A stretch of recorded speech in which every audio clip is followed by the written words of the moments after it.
Good evening, ladies and gentlemen. Thank you for participating in the webinar. Please make sure you grab a drink and make yourself comfortable for the sharing. There is a reminder for everyone. Please make sure you mute your microphone during the sharing session. If you have any questions, kindly unmute yourself during the Q&A session, or you can also type in the question in the chat box. There will be a photography session at the end of our webinar. We would appreciate it if you are able to switch on the camera. Lastly, the meeting will be recorded for educational purposes. It's 8 p.m. now. We shall start. Let's count down to begin our webinar today.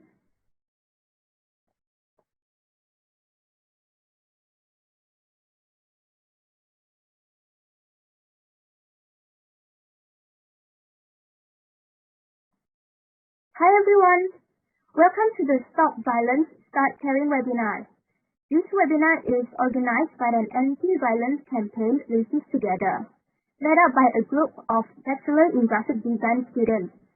Also, we are in collaboration with Sarawak Women for Women Society, SWWS, based in Sarawak, Kuching, Sarawak. The purpose of setting up this online webinar is to create and spread awareness to the public regarding the issue of violence in Malaysia. My name is Grace. I'm the moderator tonight. Together with me are my teammates, Tunku, Ling, and Jocelyn. Hello all, I'm Abdul. I'm also the moderator for this webinar. For tonight's talk, we will highlight on what is violence, what are the impacts of violence, ways to get help, and what can you and I do to stop violence. We are extremely delighted to introduce you, the speaker for the webinar. First, we have Dr. Ling with us. Dr. Ling is a co-op member, a trainer, one of the founders and the resource person of SWWS. Good evening, everyone. Hi, Dr. Ling. Yeah, hi. Good to see everyone. Hi, good evening. Now, let us welcome our second speaker, Syarafina binti Abdullah, who is a member of SWWS, also a lecturer in Drama and Theatre Program Unimas. Hi everyone, Assalamualaikum. I see many ethnicity here are very good. Thank you for tonight, yeah? Hi, Syarafina. Without further ado, let's take some time to answer two questions. So the first question is, how do you feel when you hear about domestic violence? You can write it in 1 to 2 words, and you can submit more than one answer. I shall give some, yeah, Dr. Ling? Sad, angry, upset, empathy, helpless, sadness, dilemma, irony, disgust, scared, scary, sad, fear. Yeah, it hurts.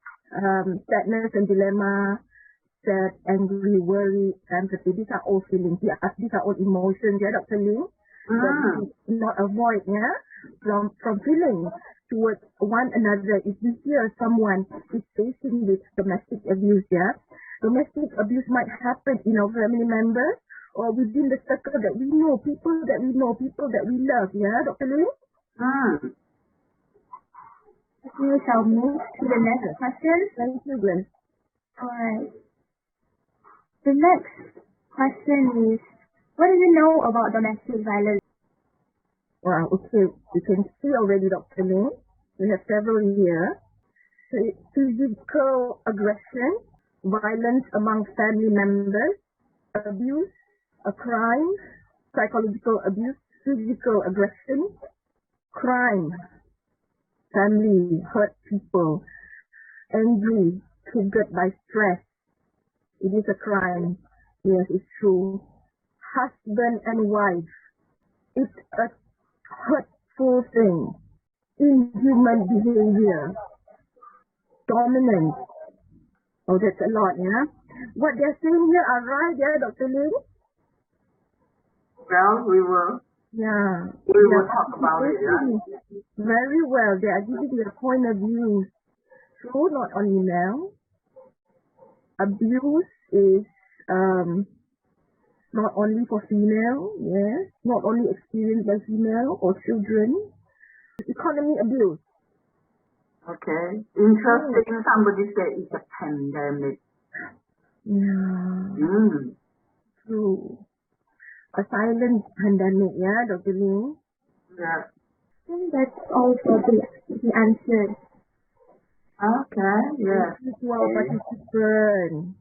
We appreciate it. Thank you for your answer. We see that you are feeling more sad when you hear domestic violence, and some of you think domestic violence is abuse and crime. So, Dr. Ling, can you please explain what is violence actually?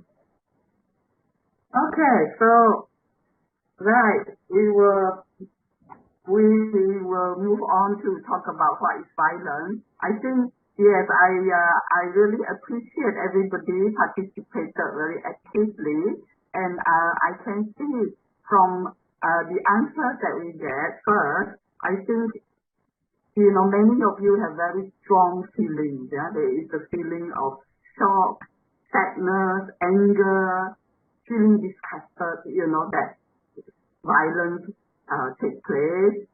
And also, I think it's good that quite a number of you mentioned that it is a crime. Yeah. And so, in terms of knowing what is violence, and I think, I can see also from the answer that you have given, there are some of the things that we are going to talk about, the different types of violence.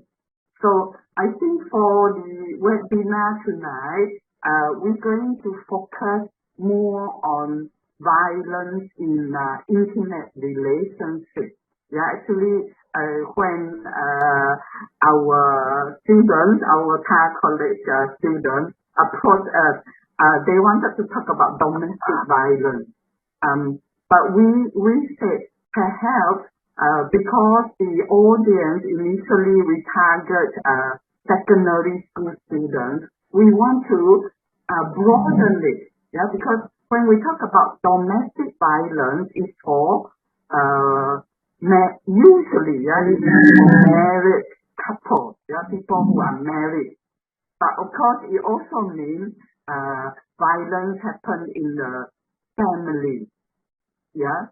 And so I think I did see that some of you say that violence, maybe not just endured by women, but also can be by men. Yeah. So you are right with it. Yeah. But I think here we still, when we talk about domestic violence, it's still the greater percentage of women or wives who are being abused by their men. But we also want to extend it to talk about intimate partner violence, because when we talk about domestic violence, as I said earlier on, it is usually referred to married couples, but there are also people who are in intimate relationships. They can also be abused. So that includes cohabitating partners. People who are not married but they live together, or people who are not married, not living together, but boyfriend, girlfriend. Yes. Maybe they're dating? Yes, so that is also dating violence. And when we talk about intimate partners, it can also be, partners of same gender. Yeah, so we also don't deny that, they are, when we say partners, it really includes people in intimate relationships, boy, girl, man, woman, that can be also someone, a couple of the same gender. So that's why, tonight we're going to look, into greater detail to understand, what we are talking about when we talk about violence in intimate relationships. So I think I know the next bit, would be very in a way interesting because one Syarafina is going to share some of the stories of women who experience violence. Okay, that is very true, Dr. Ling.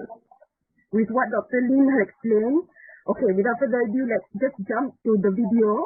It's a reenactment, lakonan semula daripada para pelajar program drama dan teater Fakulti Seni Gunaan. It emphasizes on a familiar story in our society. Let's play the survivor's monologue on domestic abuse.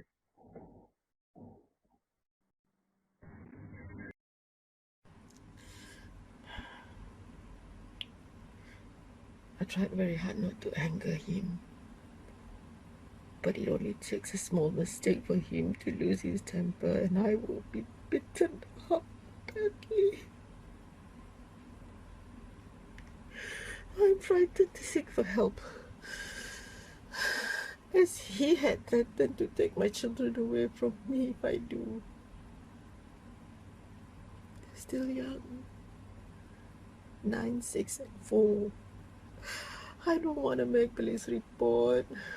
It will embarrass our relatives, and it will make him even angrier, furious at me. He's a well-known, a prominent figure in town. No one will believe what I say. I'm just a housewife,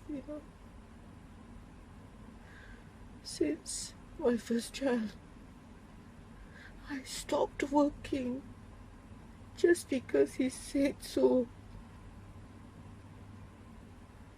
I stopped everything just for him. Aku dah sebilik dengan amai aku ke setahun udah ya.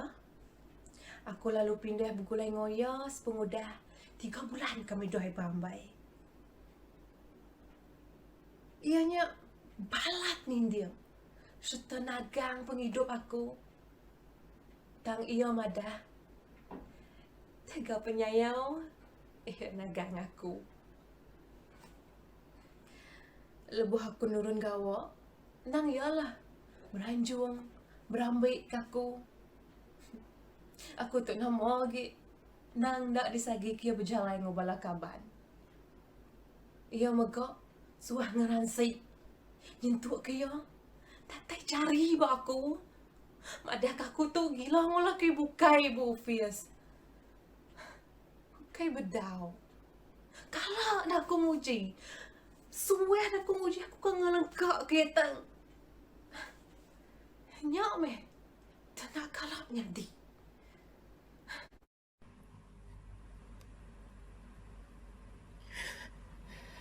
Masih bergegar nyawa saya. Petang tik suami saya acu pisau ke leher saya. Aku tak bunuh saya pun saya sih beri duitkannya. Lepas dia dapat duit, terus dia keluar dari rumah. Cik tak sini tuju. Kali pertama kami dipukul masa anak 4 tahun. Kami fikirnya akan berubah makin baik, tapi makin teruk jadinya.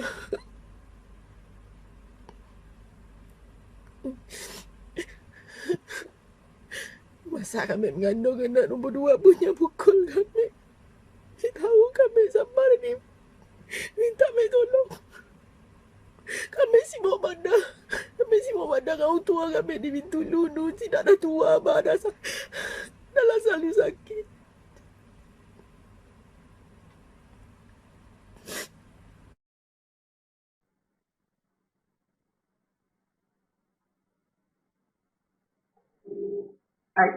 You are muted.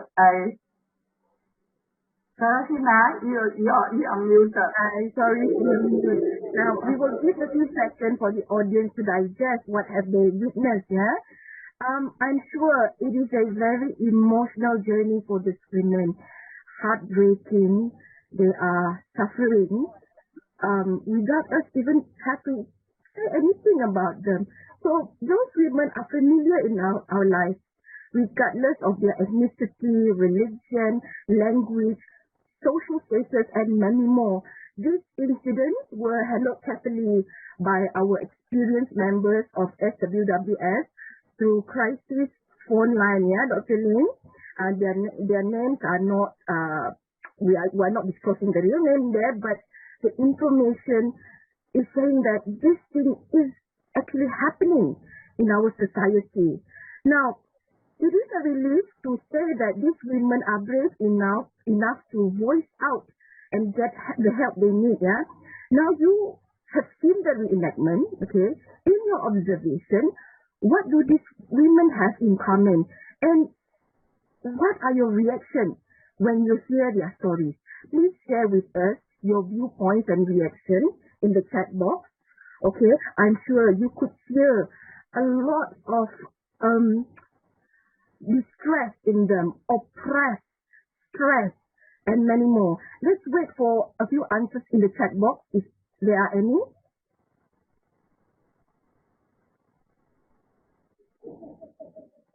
They're typing down now.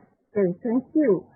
So I'm sure these three women, different ethnicity, different age group, you can hear in their voice that they are low in self-esteem. They need help. They are suffering in silence. At first, they are suffering in silence and they don't know what to do. But, finally they have the courage to voice out and get help. Is there any answer in the chat box? What were their what are the audience's reaction? Can we have a look? So Brittany said that I feel super angry. The women deserve a better life and to be with a better partner. It's true with me. No one wants to be abused. No one wants to be shouted at. Bodoh perempuan, celaka perempuan. No one wants that. No one wants to be hurt. It's painful even for us. We are feeling empathetic towards them. Am I right? Are you feeling it? Because these women deserve better life, No one is supposed to be abused. No one is supposed to be beaten up. Psychologically, emotionally, these women are abused and male dominance are seen dominantly. Okay? Besides that, social and economical abuse is also what they are facing in their relationship. And we are not even talking about sexual abuse in the relationship itself. Dr. Ling, could you kindly share with us what else? What is the meaning of domestic abuse? Okay. So we don't want to go and wait for more responses. But I would like to say to Brittany, actually, it's good that you are feeling angry. Because when we are angry, we want to do something. Anger will stir us into action. So I hope at the end of tonight's webinar, we would want to do something, in order to stop violence against women.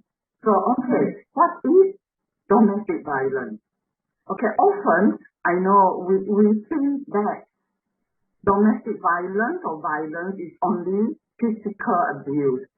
So we do know, for example, women who turn out at the hospital with injuries on their body.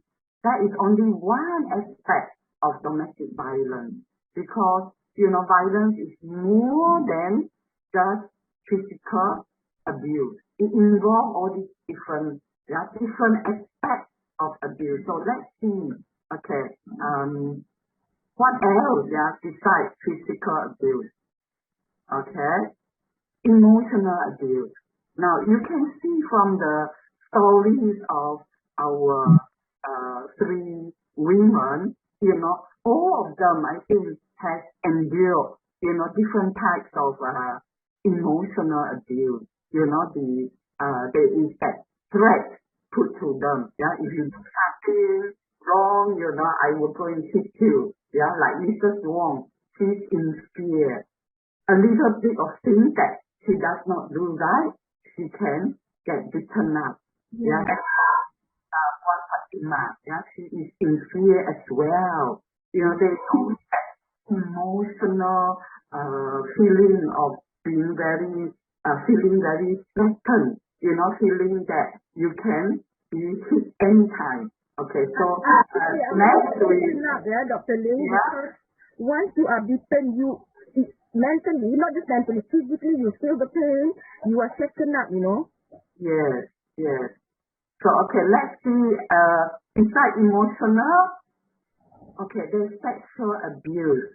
Okay, we will explain further each one again. Okay, sexual abuse as well, and then more social abuse. You might be wondering, what is social abuse?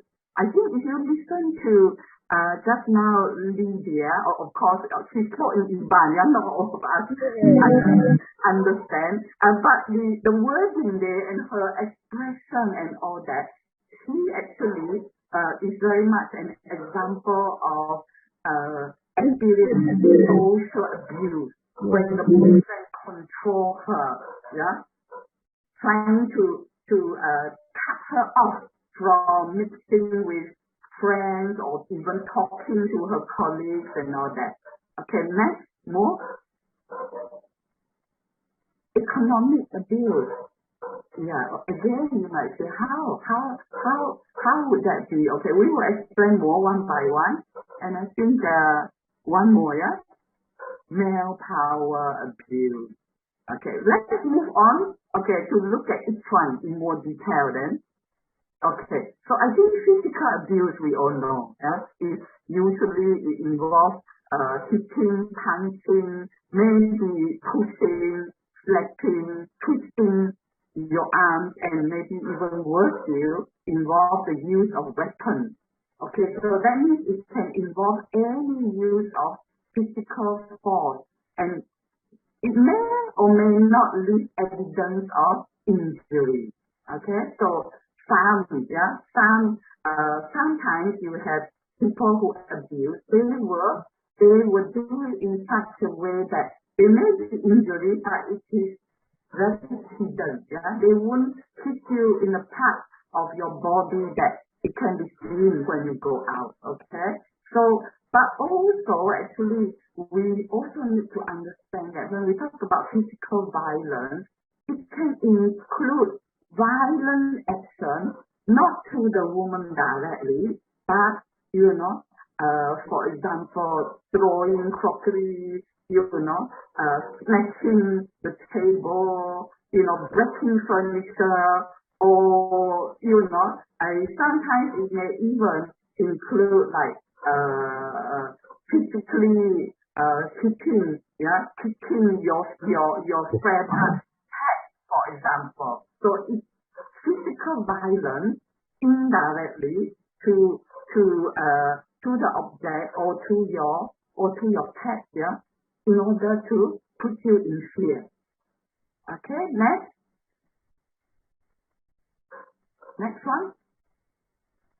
Okay, emotional violence. Of course, we know from the example that we hear just now, is what we call verbal abuse, which could be in terms of intimidation, putting you, okay, if you don't do this, I'm going to hit you, or it can be humiliation. For example, you may be saying that, you are too fat or you are too thin, putting you down, you don't cook well, you are very poor, you are a very poor mother. So it's humiliation and putting you down, as emotional abuse.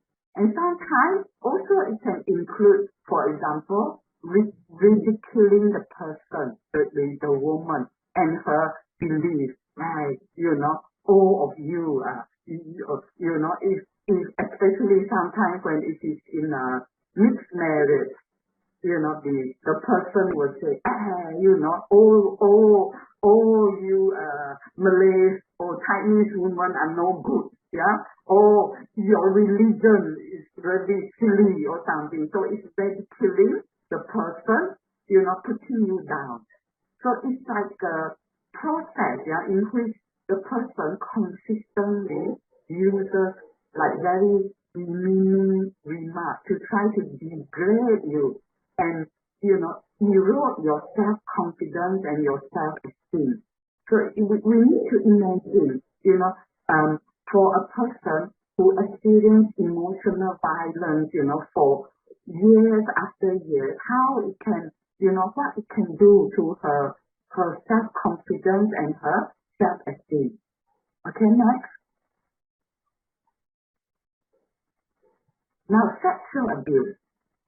Okay, so this is about forcing or coercing a woman into performing or providing any unwanted sexual act. Or it can be physically attacking the sexual part of her body. Or in other cases, it can be, for example, the girl would not like to have sex with the man, but she falls, he keeps trying to harass her and trying to force her into having sexual relationship with him. Okay, and also now we often hear people saying that, for example, in a married couple, is there such thing as rape? People will think that, okay, if you are married to me already, I have the right to demand sex. But we say actually there is such thing as what we say marital rape. Because if you force, a woman, your wife, into performing or, doing things that she really does not want to do, it is rape, yeah? And it's what we call marital rape. Rape within a marriage relationship. So that comes under the umbrella of sexual abuse. Okay, next. Okay, social abuse. Maybe we don't hear this term, but actually, if I explain about social abuse, I think it will become very clear to you. Now, for example, the abuser will try to isolate the woman. For example, no, I don't want you to go back to see your family. I don't want you to go out with your friends. Okay? So by controlling her, by using isolation is a way of controlling. So the example you see here, for example, restricting her from going out, having friends, even forbidding her for having contact with friends and family. Okay?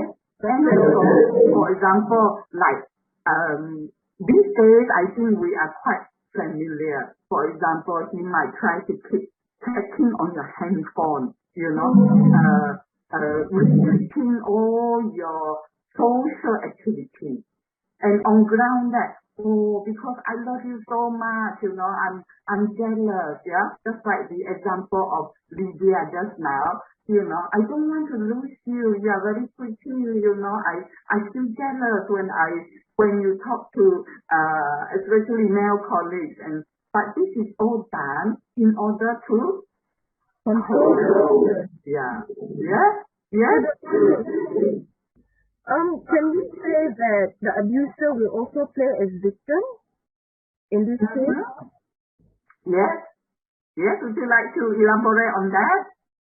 Maybe in my observation, playing victim meaning he doesn't want to engage in with the family members or the friends.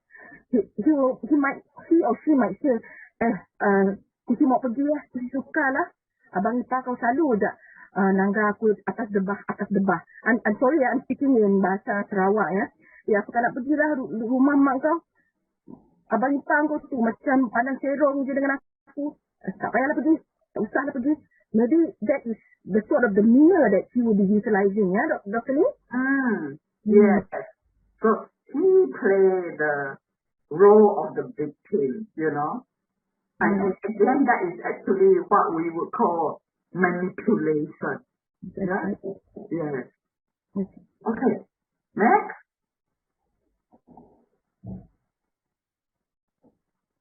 Economic abuse. Okay. Now, we often hear, sometimes women saying that, my money is my money. Your money is also my money. I know, I do have, for example, Muslim male friends. They say actually that is the practice. Yeah, like if his wife work, her money is hers, but the money that he earns is for everyone, for her as well as for the family.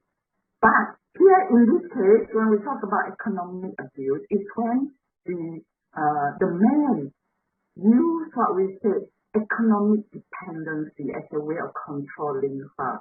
So you see the example of Mrs. Wong just now. He stopped her from working, so that you become dependent on him. Okay, and so, or it can be the case that he has very little money. Okay, expect you to use 200 ringgit for different things, pay for the children's tuition, have all the house kit and all the different things, and then say, how come you don't do all these things? Yeah, so it's like giving her limited amount of money, but have very unrealistic expectations. Okay, and also it can also be the man. Okay, again I use the man because, as I say, it's more when it comes to domestic violence. It's really still the women are the ones who are the victims.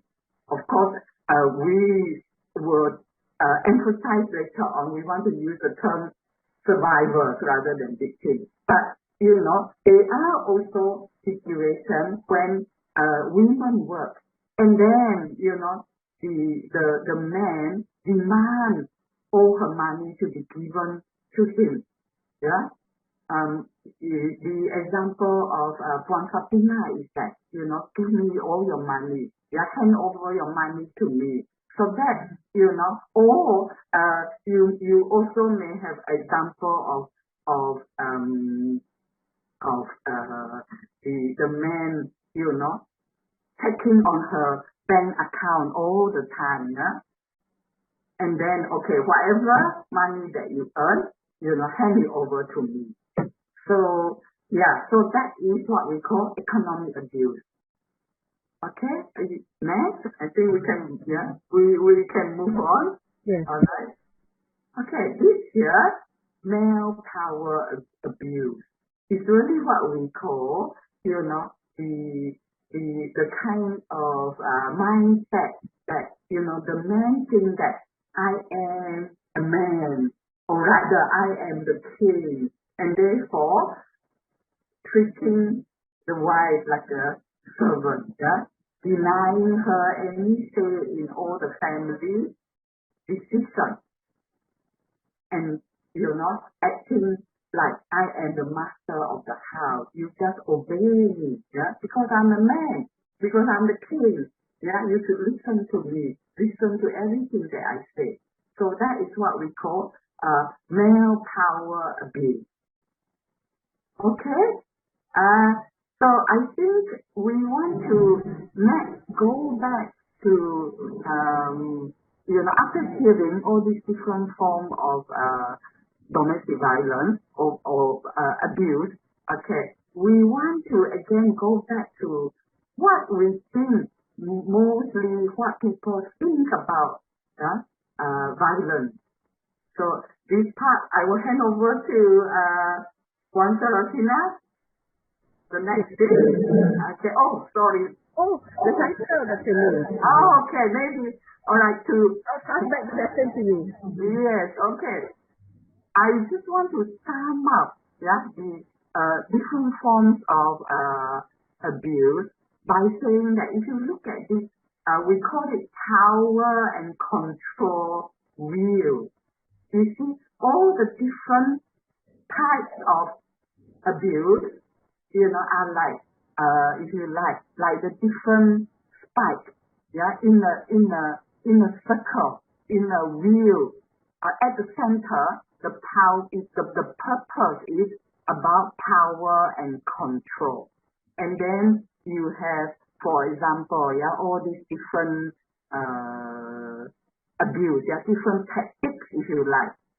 Okay, like emotional abuse using isolation, minimizing, denying and blaming, and also I probably did not mention earlier on, like sometimes can be using the children. Again, as a way of manipulation.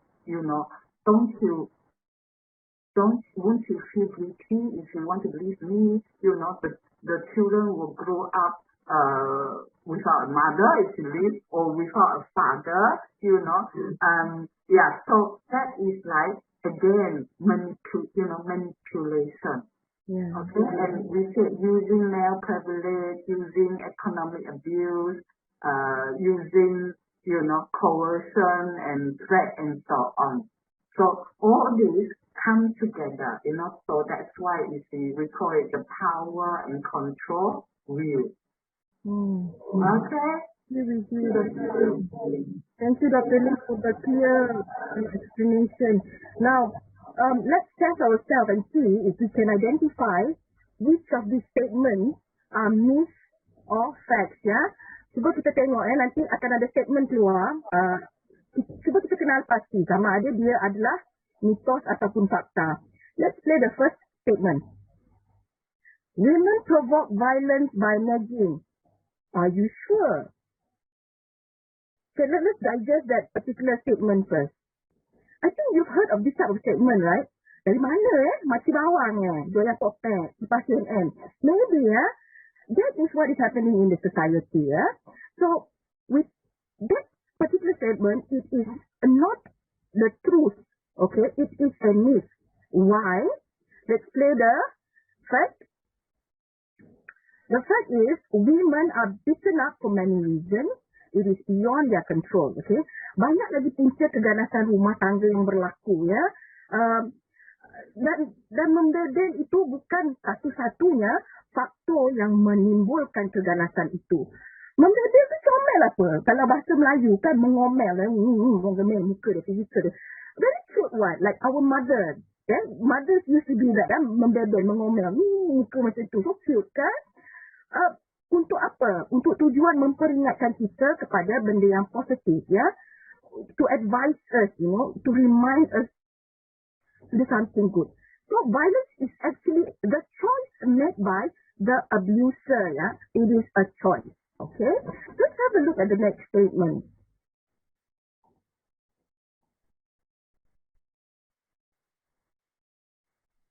Some women deserve to be hit. Walau ancoy kan si tua pak lang. Man lah boho lah okay. Deserve to be what? To be hit. What reason? What type of woman? Wanita jenis mana yang patut dipukul? It makes no sense. I mean, this is very judgmental, you see. Tapi inilah kata-kata yang kita dengar, yang disebarkan di sekeliling kita. Persepsi community kita. Now, this is the time for us to debunk the myth, Masanya untuk kita perbersihkan pemikiran community kita daripada mitos-mitos seperti ini, Fikiran falasi, kalau siapa-siapa yang pernah ambil kelas falsafah lah, Dan university student will know about this. Pemikiran falasi yang tidak formal kerana tidak ada kenyataan yang kukuh dan tidak ada bukti yang kukuh. And the real fact is, let's play the fact. Okay, no one deserves to be abused. The only person responsible for the abuse is the abuser. Physical violence, even among family members, is wrong and it is against the law. Siapa yang mahu diperlakukan dengan kekerasan? No, tak kira lah lelaki perempuan, ya. Whether you're old, you're young, semua nak hidup dalam keadaan yang selamat, betul tak? Ya? Jadi keganasan rumah tangga ini ataupun keganasan fizikal menimbulkan trauma kepada pemandiri. Pemandiri is what we call survivor. Ya, in bahasa Melayu it's pemandiri, right? Dr. Ling? Bukan mangsa, ya. We don't want to use the term mangsa or victim because we want to give the image that the woman who endure domestic violence actually she's a strong person. I agree. He's a strong person. He's a survivor. Yes. Of course, he's victimized, but he is actually a survivor because, she's strong, she wants to do something to help herself. Yes. Okay. Not just herself, Dr. Lee, maybe her children, because the children might be witnessing the abuse in front of them. They would be traumatized, as children, Maybe one day, once they witness this particular incident, they will be an abuser. We never know. Choi, tak kalah isi, ya. Okay, jadi di sini saya ingin memohon, Makcik Haikong, as a community, we have the responsibility to create awareness, Kita janganlah bagi kata-kata macam ni. Dia perempuan tu kan, joyah kan, bagi tahu aku, memang patut kena pukul pun, Kau mendedek kat rumah. Itulah. That sort of thing you don't want to hear anymore, Okay, the next slide, please. Jadi sebagai community kita perlu bersikap rasional, dan apabila kita mendengar kata-kata dari input daripada community, kita tapis dulu betul ke tidak, So the next one is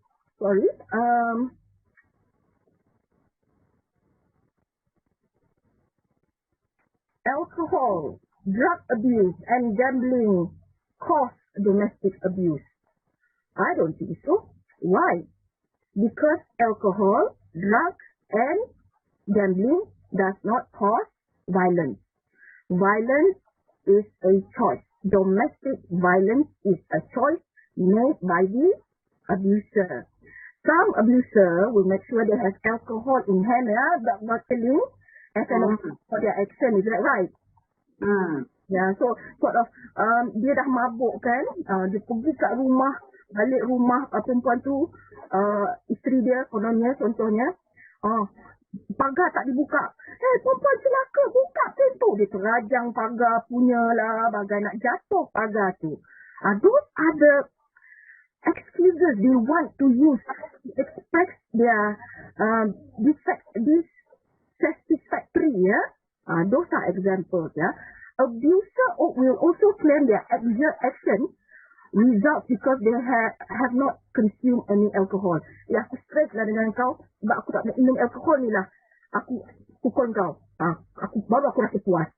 That is what we say, it is a choice, made by the abuser. Think about it. Again, it is a reason, to support their action as an excuse. The first is, drug use, alcohol, gambling, or stress, does not cause domestic violence. They may associate with domestic violence, but they do not cause the violence, Generally, domestic violence happens when an abuser has learned and chooses to abuse. Jadi, seperti yang saya tak dah explain tadi, ini adalah pilihan. Seperti mana dia memilih untuk menggunakan alkohol, menggunakan dadah dan berjudi. Think about it, Itu fakta yang sebenarnya. Let's go to the fourth statement. Domestic violence only happens to poor women of lower socio-economical background. Pandai-pandai orang cakap, tak. Sebenarnya, dia berlaku to all kinds of families. Whether you're rich, you're poor, you're urban, you're suburban, you're in rural area, any part of the world. as one of the our participants said, a pandemic, a silent pandemic. Yeah, is that right, Dr. Ling? Mm. So in any religion, any race, any age group, okay, domestic violence is a crime. Let's look at the fact. What is the fact actually? Okay, domestic violence happens in all kinds of families. Okay, that is the real fact, yeah? Any kinds of relationship, whether it's intimate relationship, dating relationship, in marriage.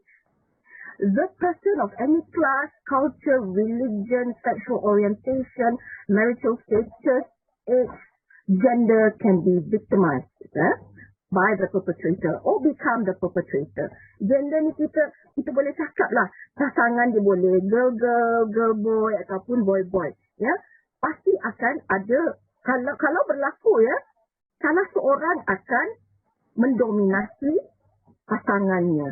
Jadi it is a crime. No one wants to be violated. Yeah, whether you're rich or poor, no one wants to be violated. It is against the law to anyone to physically harm you or harass you. Okay? Let's go to another slide. Let's take a look at statement number 5.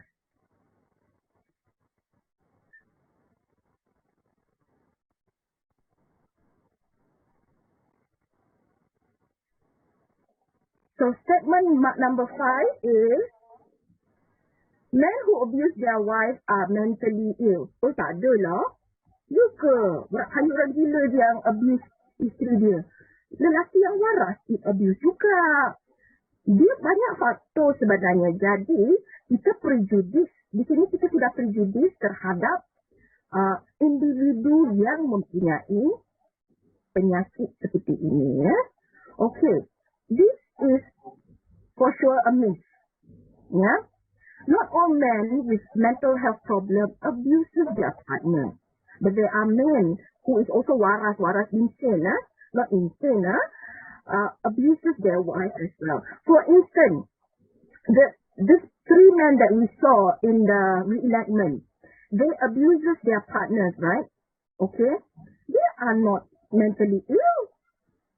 They are men who goes to work, who supplies monetary matters to the family. Are they mentally ill?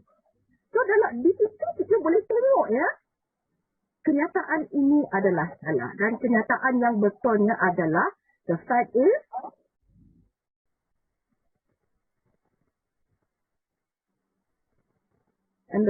there you go. Not all men with mental health problem abuses their partner. Okay? There are men who do not have any mental issues and still abuses their wife because it is the choice they choose to solve a problem between husband and wife. Why? Kalau bahasa Sarawak, kengembar bini tu, just to shake her a bit, so that she obeys me. Those are the things that we recognize, in all the three women that you have witnessed, you see all these facts in them, Let's have a look at facts. No, let's have a look at statement number 6, It says here, only men who fail in other aspects of their life abuses their wife. I'm sure if you remember back, Mrs. Wong's husband is a very prominent man, successful man, maybe a businessman, or maybe a politician, we never know, or maybe a lecturer who abuses their wife. Any type of successful career, including lawyer, manager, doctor, Dr. Ling. If they choose to abuse, they will abuse. And we, as wives, can we control their action towards us? What if we disobey them and say, you better stop hitting me? And if the wife is already a very low self-esteem wife, of course, she will obey all his demands, Okay, let's have a look at the facts. There are men who have successful career abuses their wife. Wives of successful men finds it more difficult to expose their husband. is true. You know why? If they expose their husband, one thing for sure, this is reenactment. You expose me, you siap. I'm going to take away all your privileges. I'm going to take away your children. You know, you are never going to see them again. You as a wife, as a mother, what will you feel? Of course, you will obey him. I'm sure it is this goody wife image that you have to carry. Is that true, Dr. Ling? Yeah, that is the society expects the women to be, right? Okay. Then let's have a look at the next slide, yeah, with the statement number 7. Yeah. This is the last statement, I think. Yeah. Women who remain with a violent husband enjoy violence. Astaghfirullahaladzim. I mean, wow, this particular statement is very judgmental towards all women. Why? Who wants to be abused? You tell me. Who's kena pukul berdarah, muka kembang, kena tampal makeup. Apa kenyataan di situ bahawa seorang wanita suka dipukul atau tumbuk? Nyaman kena tumbuk?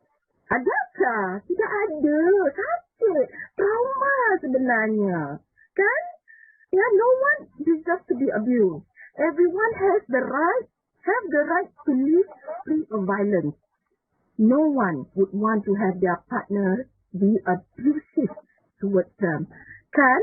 So let's have a look at the fact. Women stay in violent relationships for various reasons. Often she is trapped, remember the word trapped, by good women ideology to suffer and accept male aggression as inevitable. Bila kita tengok seorang wanita ditunduk-tunduk sedemikian, kita rasa seksa, betul tak? I mean, regardless lah, if you're a male or a female, you're a 13-year-old, you're a teen, you know one day you will become someone's husband. You will become someone's wife, you know. You are dating someone currently, maybe, you know, and you are being abused. Do you want this segment to be given to you? Oh, you enjoy being violated by? That's why you stay with him, man. It's your choice, man. I can understand that. So if that is what you want people to believe, that is you, then you should start from today to debunk the myth, yeah? So no one is supposed to be violated. No one is supposed to be violently abused, yeah? That's all the 7 statements that I have with you. It is a fun fact, but at the same time, stressing that we must know our rights. Whether you're a man, you're a woman, you're a children, you're a teenager, you're a young adult, we have the right to protect ourselves. And if we see someone with this particular incident happening to them, maybe you can approach them and give them the help. Yeah, Dr. Ling? Okay. And the next one that we will see is about dynamics of domestic violence, Dr. Lee. What are the patterns, Dr. Lee? Okay. Actually, I would like to follow on from what Syarafina was saying about that last myth. You know, that last myth is very damaging actually because you know, often people think that, you know, why well, if she said that the husband is very violent, why doesn't she just leave? You know, maybe because she enjoy it all. Yeah.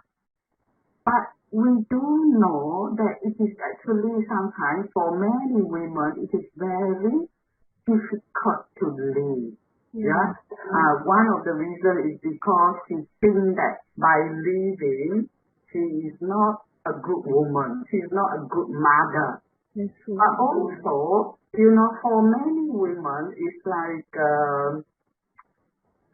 the decision to leave, come with a lot of challenges. There's no support. There's no support out there for her to leave. Yeah, and that's why we need to be talking about what kind of supportive services are there for women if they come to a decision that they want to leave. Yeah, because there is no way out. She is trapped, in that situation.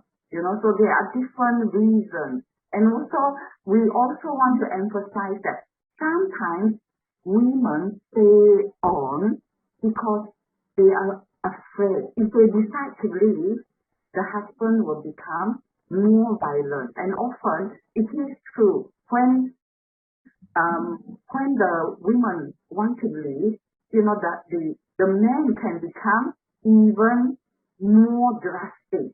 Her life could even be in danger. And that's why she put up with it in order to appease him. Yeah, because he can do something very harmful to either her or sometimes even to their children. Yeah, so, and that's why we need to really understand that, it's not women stay on in a violent relationship. It's not because they enjoy it. It's because they are trapped. They have not been able to get out. They have not been supportive services out there. Okay, and we want to bring in this bit on the dynamics of domestic violence. It's also to give us further insight into a violent relationship, because sometimes this dynamic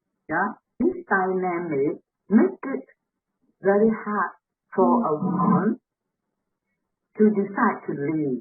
If you look at this, for example, if you look at, we start from the honeymoon phase, honeymoon phase, when there is the mutual dependency, when they are in a honeymoon stage, in a stage where it's very peaceful, there is no fighting. But then there is something built up, the tension is being built up. Okay, the build up phase. Okay, I think the arrow is big, the picture got a bit blur. Yeah, okay, build up phase. So maybe it takes something for the man to get very angry. Yeah, and then so there is this agreement. Well, you don't come up to my expectation, and so on. So there is tension being built up, and so when that is built up, there is a standoff phase. We call it the next one at the top there. Okay, the top there, the arrow. Yeah. Okay. I know if I point to the arrow, the audience can see. Okay, standoff phase, where the person use control, fear, and submission and provocation until then such time the violence explodes. Okay, then that is when he could be using physical abuse, emotional abuse, economic abuse, and so on. But after that, they may come to a time when the woman, feel the kind of tension, and then also wanting to, she might fight back, or she might not, or she might, be seen that she has planned to want to leave. The man will use, for example, will show remorse. Remorse is menyesal, is it? Menyesal. Okay. Oh, I'm sorry. I did not mean to hit you. Maybe I was so angry that I might, actually I just want to slap you lightly, but I didn't know that it was too heavy. And so there is justification, there is maybe minimization. Oh, I didn't realize, I just give you a little push, and then I didn't realize that you hit yourself against the wall and all that. So and so, when, for example, at that remorse phase, the woman decides to forgive, to okay, I hope, for example, all right, as you said, you will change and all that. So I will get back to you, okay? Or it can be the next one, the pursue phase, okay? If she want to, sometimes we do know that women did decide to leave, they run back to the family. If the family are willing to accept her, the husband may be calm and say, look, I promise I won't do that again, and what is it? The thing is blur. I know, I can't live without you. So using all that kind of to win her back. Yes. Yeah. So it can be that make it very difficult for the woman to leave.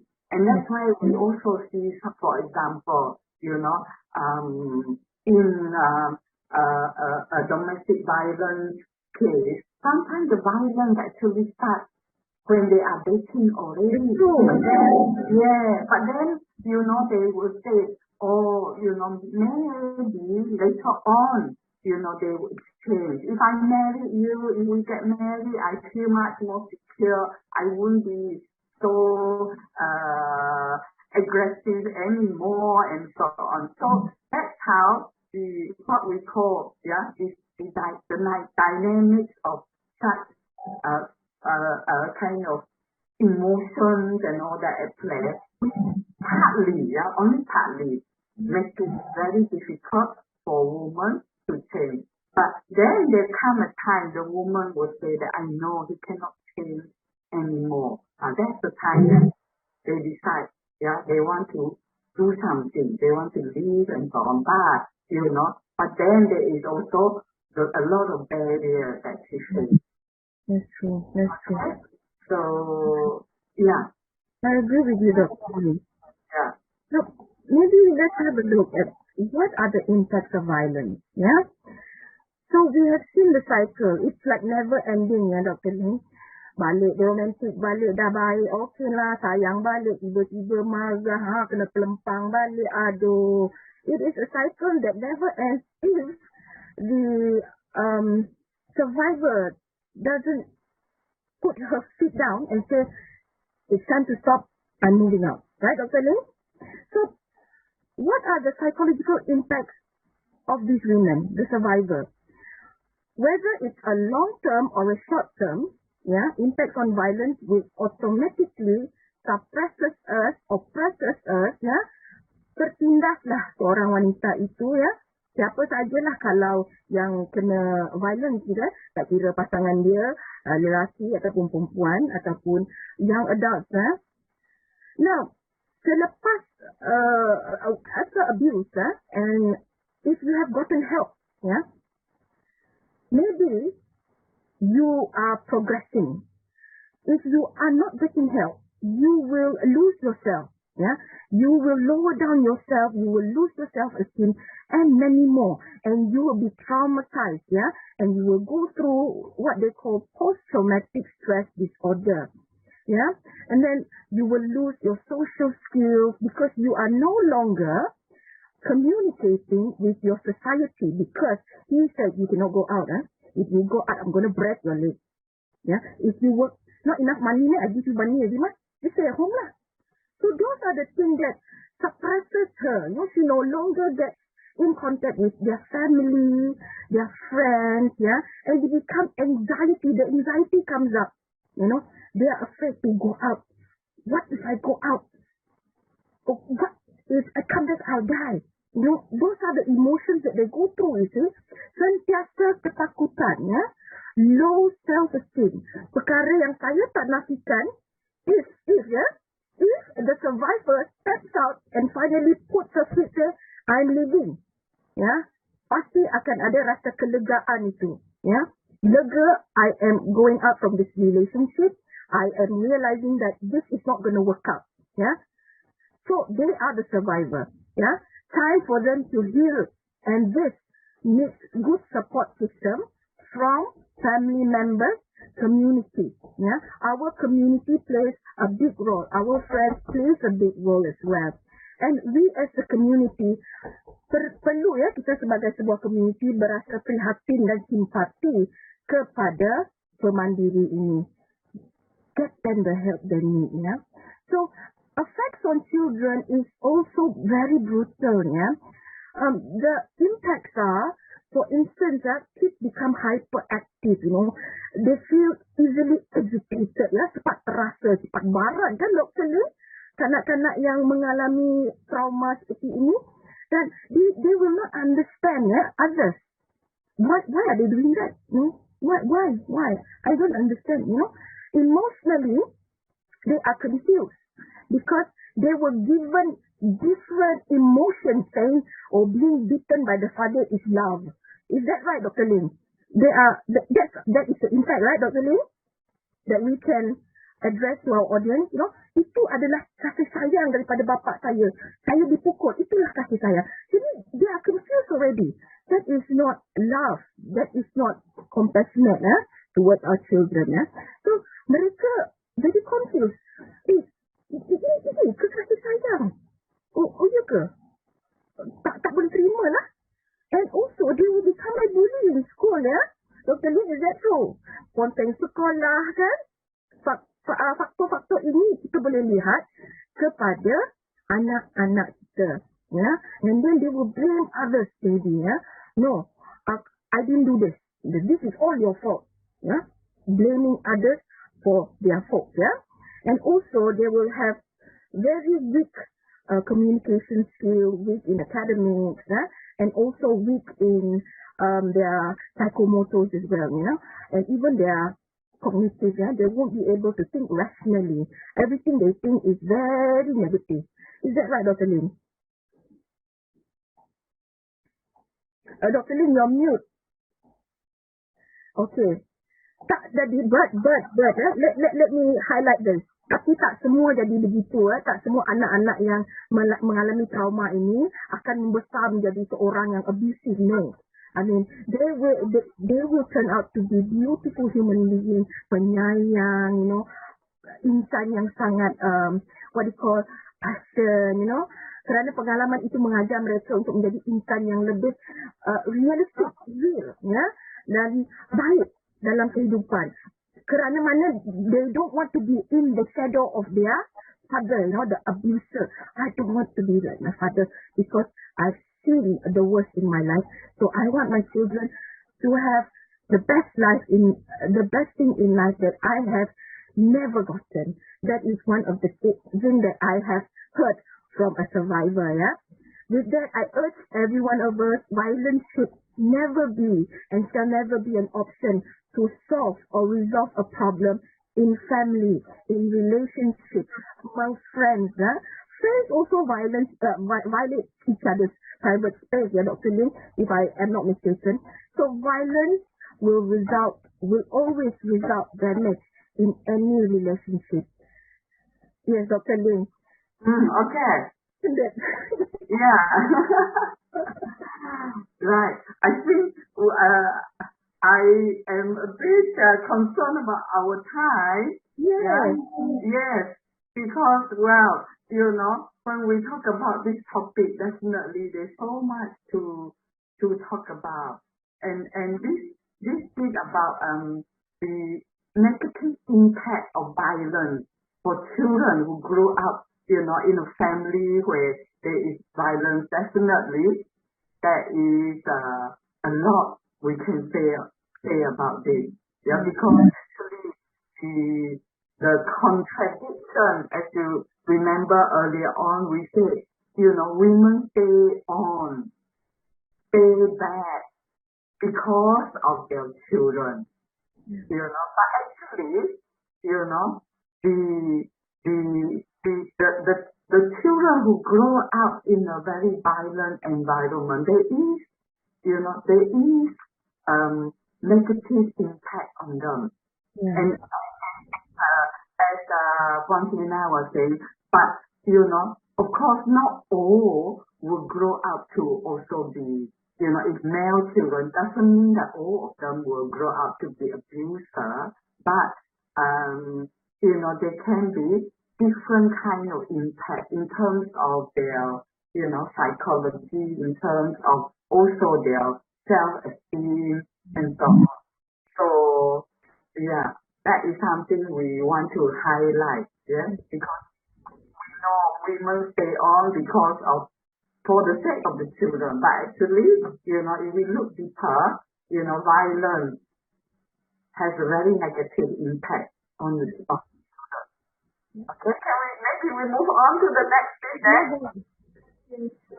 Dr. Ling, for the people who experience violence, is there any kind of law or protection for them? And what kind of help can they get? Right, okay. So, we move on to this bit, How can people get help? Alright, so I want to bring in about this Domestic Violence Act. As Grace, you were saying, is there any law to protect women who experience domestic violence? So we have the Domestic Violence Act 1994, and it has 6 major objectives. Okay, one is that the Domestic Violence Act wants to encourage survivors to seek help. Secondly, is to provide safety to survivors. Thirdly, actually, what Domestic Violence Act wanted to achieve is to send out a strong message that violence at home cannot be tolerated. Because, you see, before we had this Domestic Violence Act, people always think that, okay, this is a family matter. It's nothing to do with us. What people do in their own family, behind closed door, we should not campur tangan, we say in bahasa, But with the Domestic Violence Act, which is a result of actually lobbying by women's organization, by this the Joint Action Group, and SWWS was a member of this JAG group. We lobby for such an act in order to protect women. So the message there, when you have such an act, is saying that, domestic violence is not a family affair. It is something that society should be concerned about. So the message is that violence at home cannot be tolerated. It is a concern of everybody in society. Okay? And number 4, of course, is to provide support to families. And number 5, actually, maybe, people might not realize, but actually, in the Domestic Violence Act, there is also provision to provide compensation to survivors. The perpetrator, or the abuser can be asked to provide, for example, if there is injury, to provide for medical fees, but also can be in other form. It can be argued that, for example, the emotional trauma experienced by the person, needs to be rectified, needs compensation. Okay? And number 6 is that the Domestic Violence Act actually, I will explain later, it does cover, not just physical abuse, but also other forms of abuse. So it publicly acknowledges different forms of domestic violence. Okay, we will move on to the next bit. I'm looking at my watch there. Okay, the next bit. So, just very quickly, who is covered by this act?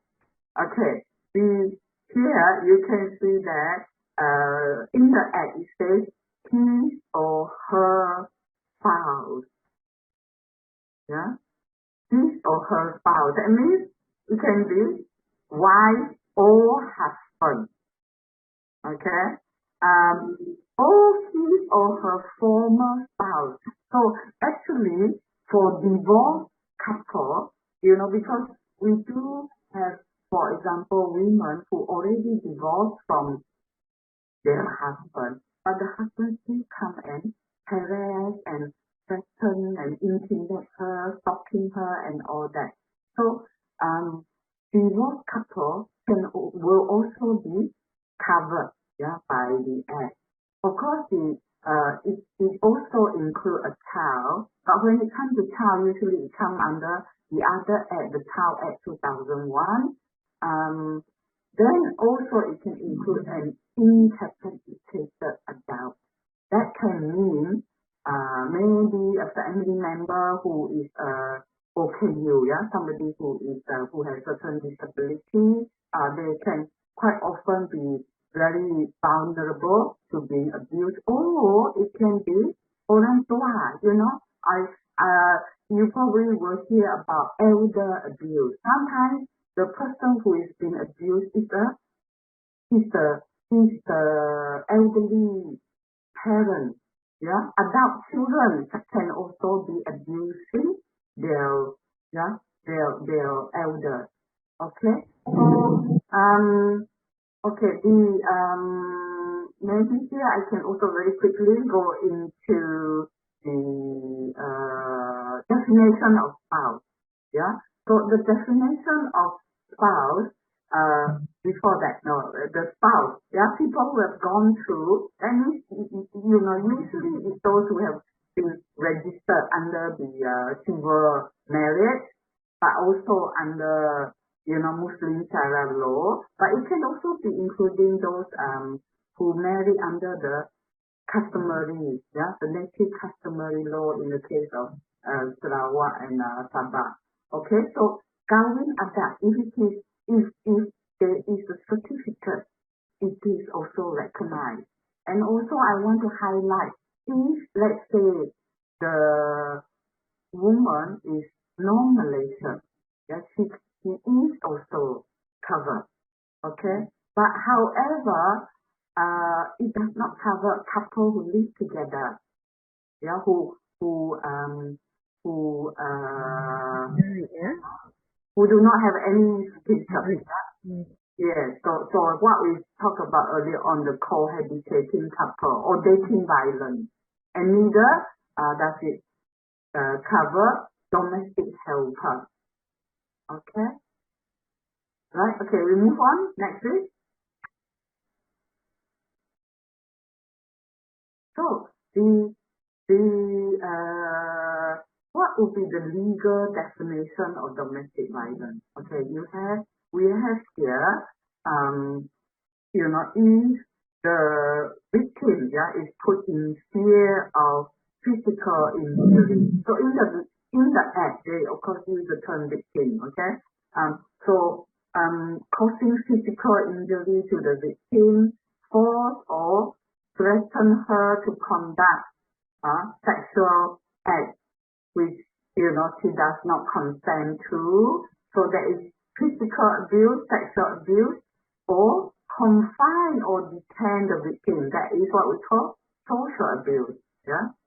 Or cause mischief or destruction or damage to property that cause distress. So that is in a way like a physical abuse, but also psychological and emotional abuse, putting her in fear of her safety. Okay, so we can say that more or less physical abuse, sexual abuse, emotional abuse, and social abuse are covered under the Domestic Violence Act. Shall we maybe quickly move on to the next page? Okay, now there is two amendments in recent years. One is the 2012 amendment, which actually before this, the original 1994 Domestic Violence Act did not really include psychological or emotional abuse, but because there has been realization that actually domestic violence or abuse is not just physical, or sexual, but also psychological.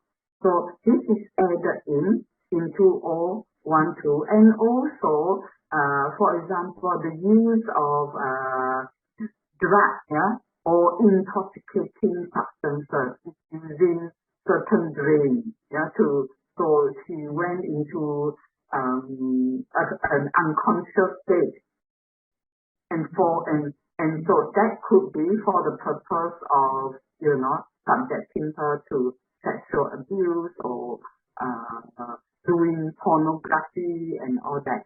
So that is included in the 2012 amendment, because there are cases like this that come into light.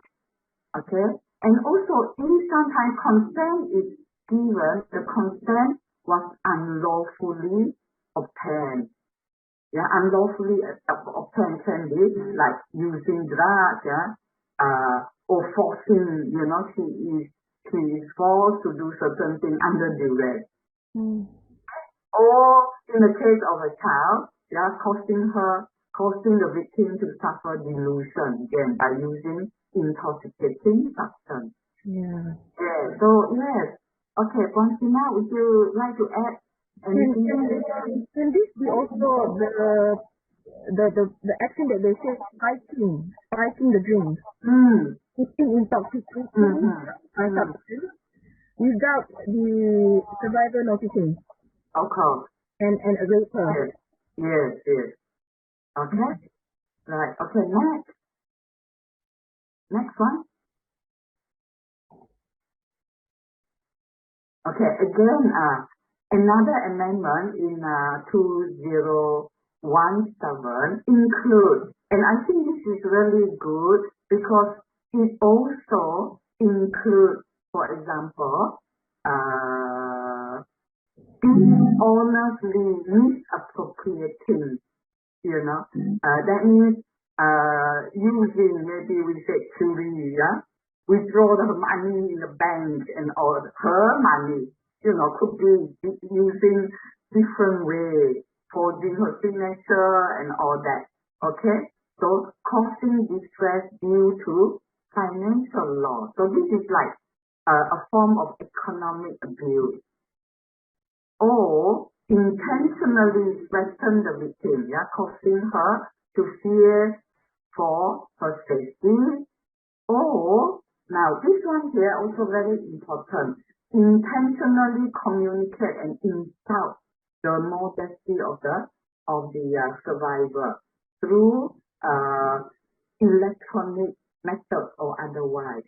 What do you mean by that? So for example, you have the perpetrator, in order to threat to manipulate her to come back, or to threaten her not to leave, by saying that if you want to leave, I'm going to expose your nude photo, or I'm going to expose, the intimate scene in our bedroom, to everybody, So this is using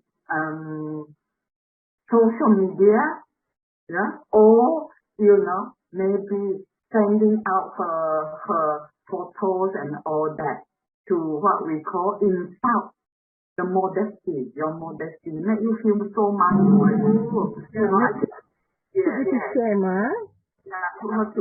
shame.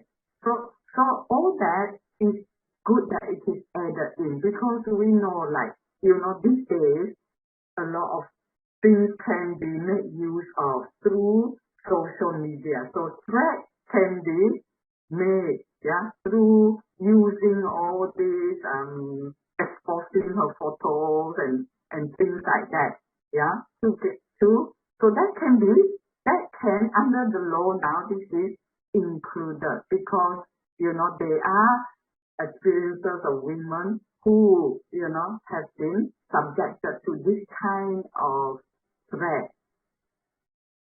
So this is another form of abuse, yeah, which is taken into consideration by the law. Okay, right. Next. So, okay, when earlier on, Grace, you were asking, so how would the law protect the woman? So under the provision of the Act, there are actually protection order.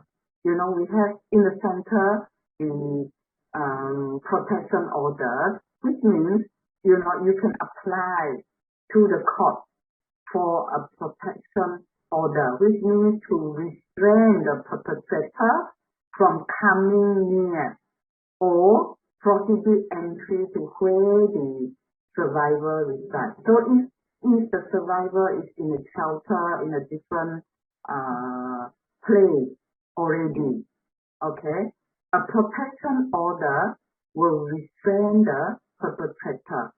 You cannot come near, okay? And if that protection order is broken, there will be power of arrest. That means police can catch him, yeah, if a protection order is served. Now, in between time, there is, for example, sometimes women may need what we call an interim protection order. While, for example, domestic violence case is being reported, okay? Before the police are able to do all the investigation and so on, an interim protection order can be issued by the court before all the investigation is completed. But, okay, there has been also experiences of women who find that, you know, the kind of protection order is not fast enough. And that's why, again, this emergency protection order is a very recent, I think it's 2001, maybe part of 2017, but it's more recently implemented. And that is when the survivor can get very instant and comprehensive protection from a social welfare officer. Okay, so that, although that is only given for 7 days, it's a very short period. Yeah, because the issue of the interim protection order or the protection order takes time. You know, you have to apply to the court, and so that often takes a certain period of time. And in the meantime, the woman is still very much under threat and very much. So this EPO, yeah, emergency protection order is another new provision. That a lot of violence happens before marriage. Violence not only happens to married couples, but some intimate partners, such as boyfriend and girlfriend, and those couples living together before marriage, also face violence. So it is really important to have the knowledge on what is an abusive relationship. Can we have Syarafina to share and explain about the signs of abusive relationship? Okay.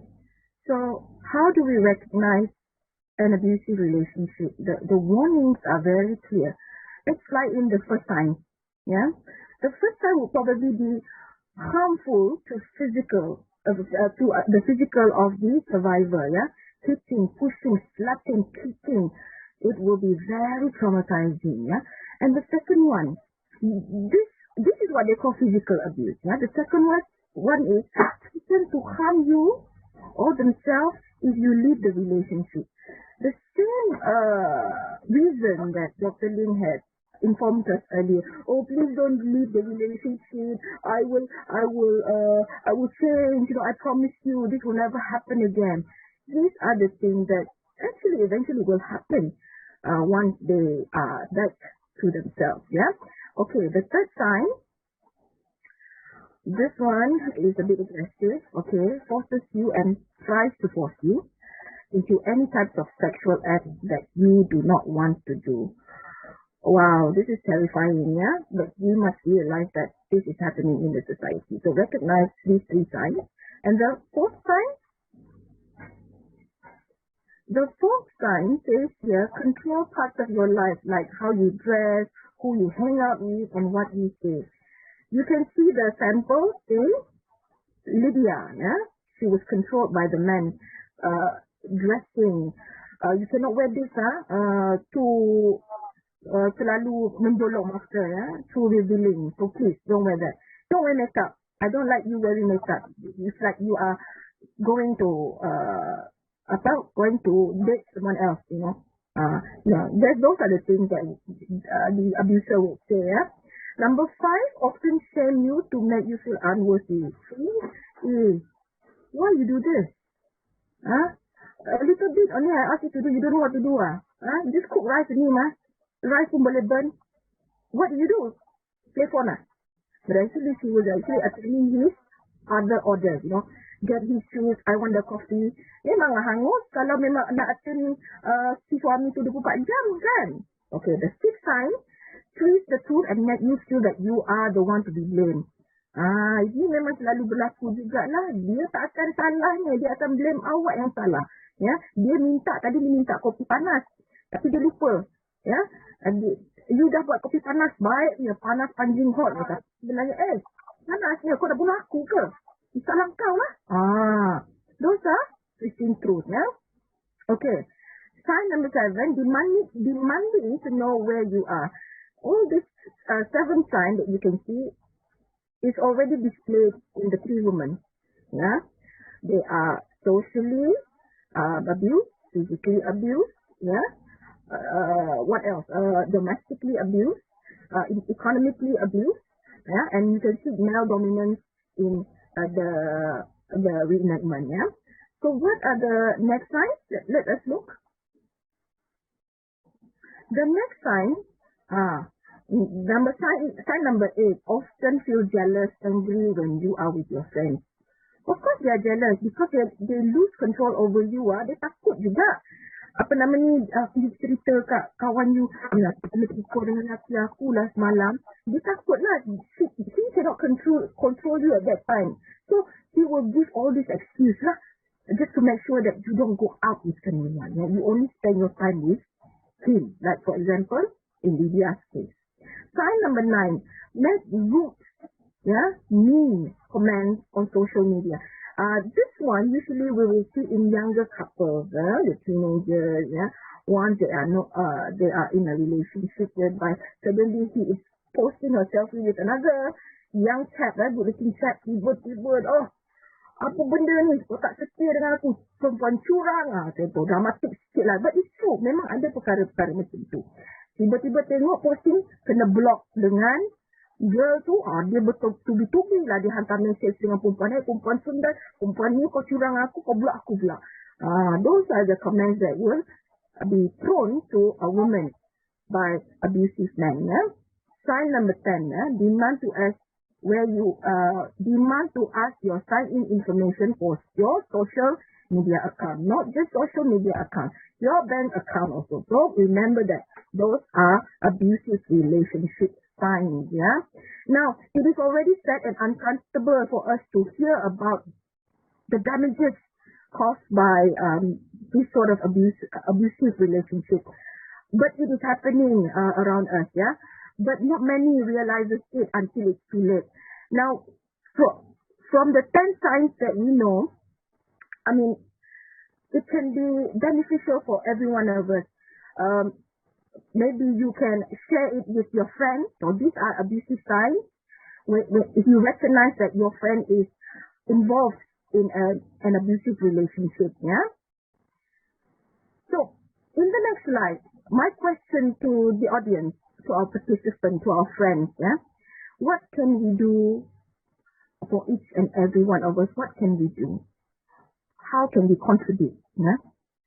So maybe you can put in your response in the chat box. Maybe we can have a look at it, right, Dr. Ling? Or we can proceed to the next slide. Yeah, are we here? Our time. Time is running short. Yes. So the next slide. Yeah. Okay. So I think you see we added this bit on abusive relationship, and having you all to recognize what are the signs of abusive relationship. So whether it is domestic violence, intimate partner violence, boy-girl dating relationship, and so on, it's important for us to be able to recognize abusive relationship. Okay, so we have, in line with the title of our webinar, Stop Violence, Start Caring. Really, we are talking about these three R's. One is recognize. Yeah. Okay, after recognizing, we want you to be able to respond. Okay, and the third thing is refer. So, what can we all do? Because we must not think that, only the law can protect people who experience violence. In fact, each and every one of us can do something. So first, we learn to recognize an abusive relationship. So I know tonight some of you audience are, I think young people, still single, happy, studying, maybe some of you in a relationship, some of you maybe, not yet. So whatever it is, whichever state you are in, I hope what we have discussed tonight, especially just now, the 10 different signs that Syarafina has explained, I think it's good for us to start looking at,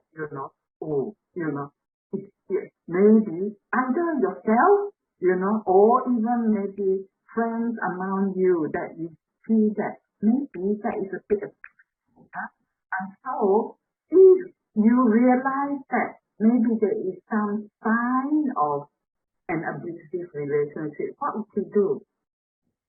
Okay, that's when we talk about response. What would be your response? I usually like to give an example. Let's say, a group of you, do go out. It can be some of you are couples. Or it can be, I don't know here, do you all do something like double dating or multiple dating, and you feel that maybe one of them, your friend, is acting abusively towards a girlfriend, let's say. Now, do you just keep quiet, or do you actually say that, this is not nice, you don't do that, you don't do that to your girlfriend, or even friend, you don't do that. And sometimes, yes, it can be also, as we say, it can be a girl towards a boyfriend, okay? So, if we see there are signs of violence or abuse, we should do something, We can always say, I think this is not quite right, this is not nice, okay? Or if, let's say, your friend come and share with you, I feel that maybe, I'm in a relationship that I am beginning to feel really uncomfortable with him, okay? Then, you should be able to support, and empower her. And sometimes people feel very ashamed to talk.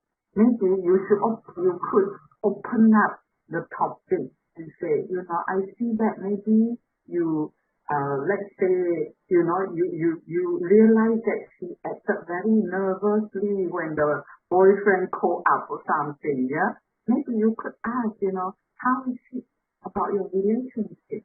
If it's not going right, get her to be able to talk about it without the feeling that, very shameful, or this thing, yeah? We don't want that, yeah? We want to be able to respond when we see somebody who is abusive, or we see somebody who could be in an abusive relationship and needed support and empowerment. Okay, the next thing that we can do is what we say refer. Okay, this is when, let's look at the next slide.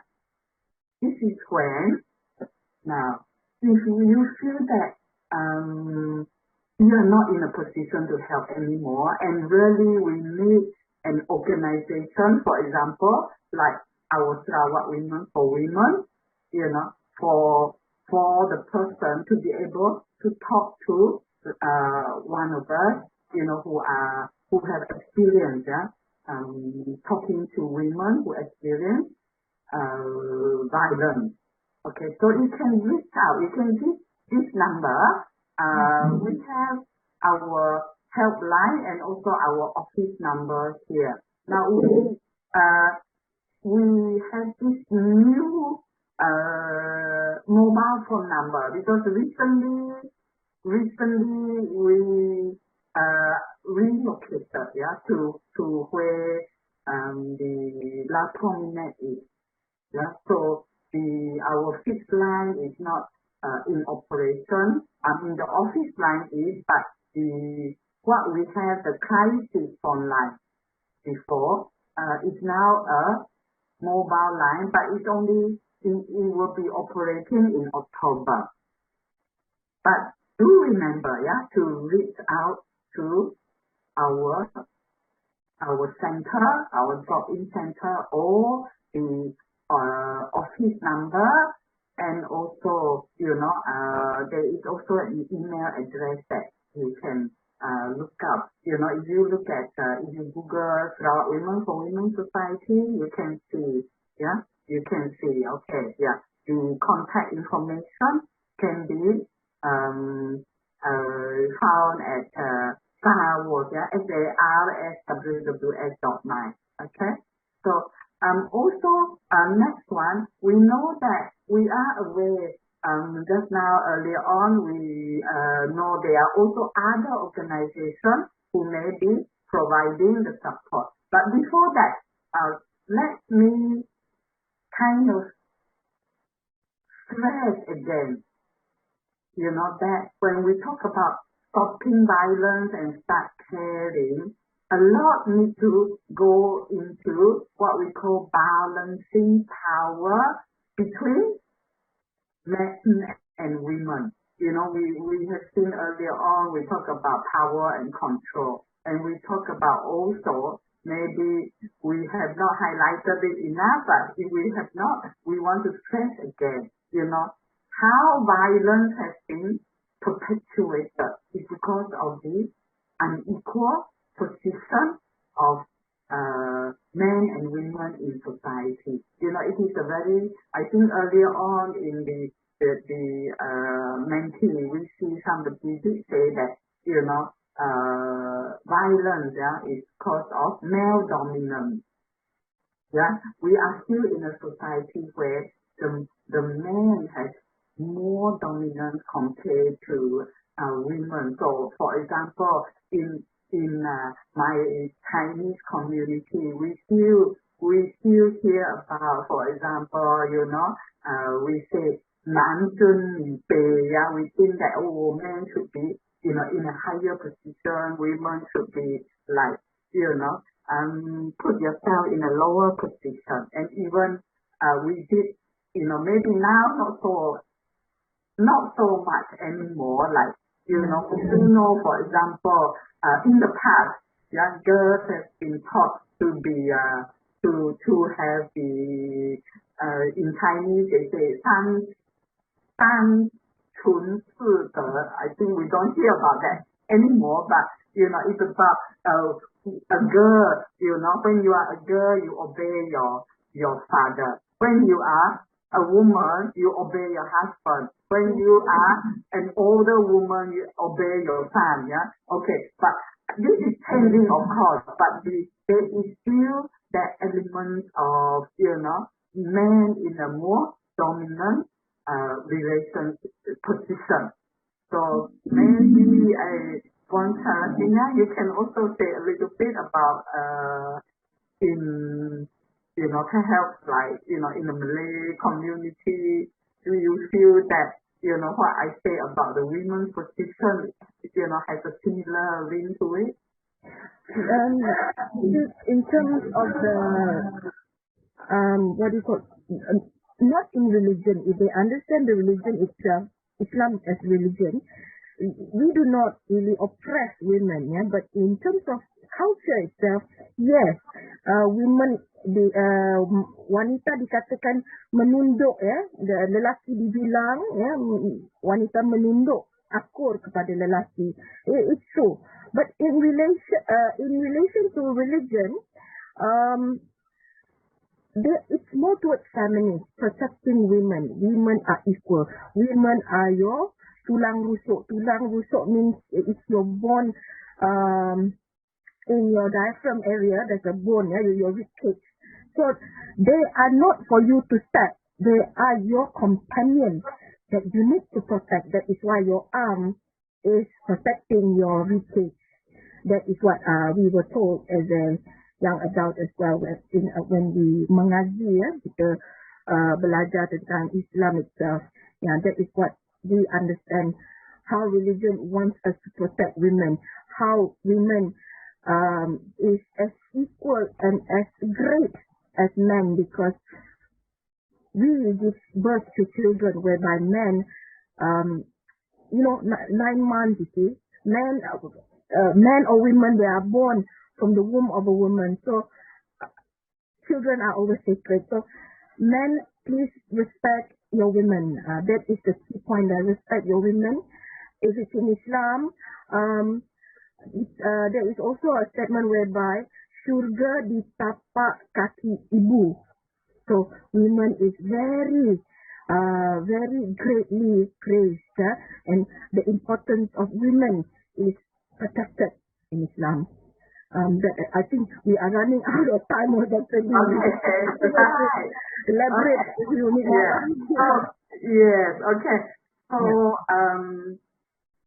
this is actually what Sarawak Women for Women do. So, on one hand, we provide empowering services to women, and then on the other hand, it's about raising, awareness and advocacy. So actually, we are very happy for you to invite us, because what we are doing tonight is about raising awareness and advocacy. That's right. Okay? So we can move on to the next one. Yes, please. All right. So also I put here other resources, besides Sarawak Women for Women Society.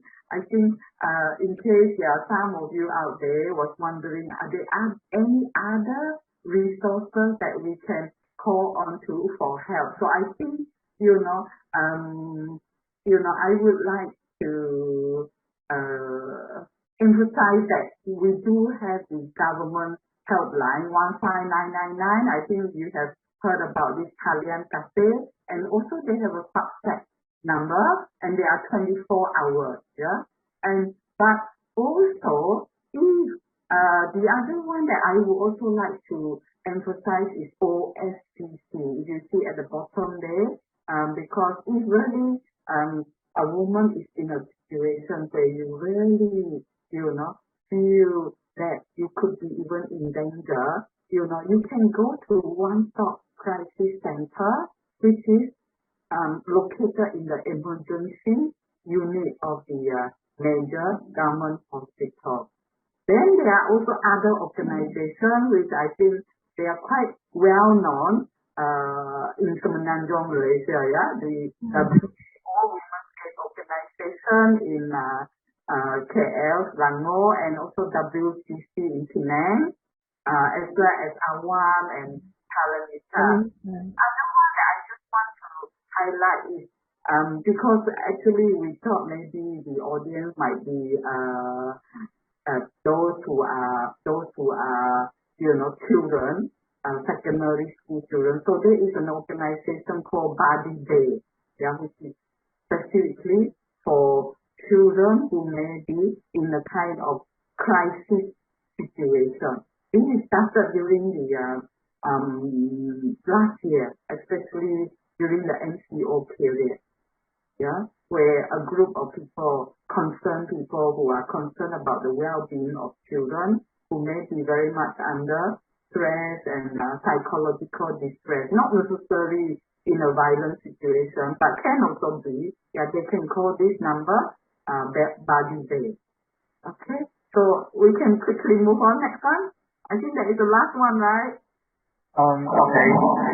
Now is our Q&A session. Anyone has any question, you can drop the message in the chat box. You can also raise your hand and unmute yourself when we call your name to ask the question. Okay. So I have a question for our speaker first. The question is it possible for an abuser to change? Okay, right. If you, as we said earlier on, that, violent behavior is actually learned, yeah? In a way, we can say a choice, they choose, they can control it.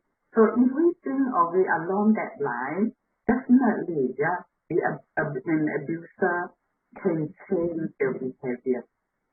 Okay, they need to have the insight as well, that what they do is really hurting the other person. Okay, so if they can have that recognition, yeah, men can also learn to recognize that violence is not something that is to be accepted, and that is actually not doing good for their partner, for their family. Then they can begin, they can begin to change. But it is not easy, actually in the Domestic Violence Act, there is a provision for the abuser to go through what they call psychotherapy. But then, I think more importantly, we want to we want it in such a way that before you get to a stage where you feel that you can't control yourself, it's good to start from young, and that's why we want to bring out this kind of awareness that boys need to learn to respect girls. Yeah, we don't want to have a situation where boys feel that, oh, I am a boy, therefore I need to be macho. I can, if I'm not happy, I can just hit people. Yeah, so it has to start, from that at the very young level, at the early educational level, where we need to send a message that boys and girls are equal. So I think, yeah, definitely they can change. They can learn to change their behavior. Okay. Okay. Thank you, Dr. Ling, for answering the question. I totally agree with the answers and methods you have mentioned. Let us contribute in our own way to stop violence, despite who you are, your gender, your position. So next, now is the last part of our webinar, the photography session. You can turn on the camera if you are comfortable. I'm sure with all this webinar going on, the younger generation are getting a positive vibe from talks like this, yeah. I do see that the realization is coming in very quickly with the social media, Dr. Ling. Back in the days, we don't have internet like this, Dr. Ling, right? We have to go from place to place. Now, with internet connection like this, I'm sure we can send the message out to them in the click of a button. Yeah. So it's very good to see everybody, because I think we would have liked more time for some discussion and so on, but it wasn't. We run out of time, but we can have other opportunities, and I think for SWWS we welcome invitations for us to give similar talk like this. If any one of you would like to extend invitation to us. Okay, so it's good. Okay, let's have a photo taking session. Can help. There are some people who still haven't turned their video on. Thank you so much. Good night, everyone. So, ladies and gentlemen, this is the end of our webinar. Thank you very much, and Syarafina, for giving such important information and a really useful webinar. Also, I appreciate everyone for participating and answering questions and interacting with us. Okay, I hope the talk is beneficial for you all. Let's contribute in our own way to stop violence and make our society safe and peaceful. Thank you. Thank you all. Good night. Thank you all. Good night. Good night. Congrats, Bye-bye. everyone. Good rest. Take care. God bless. Bye. Bye. Everyone.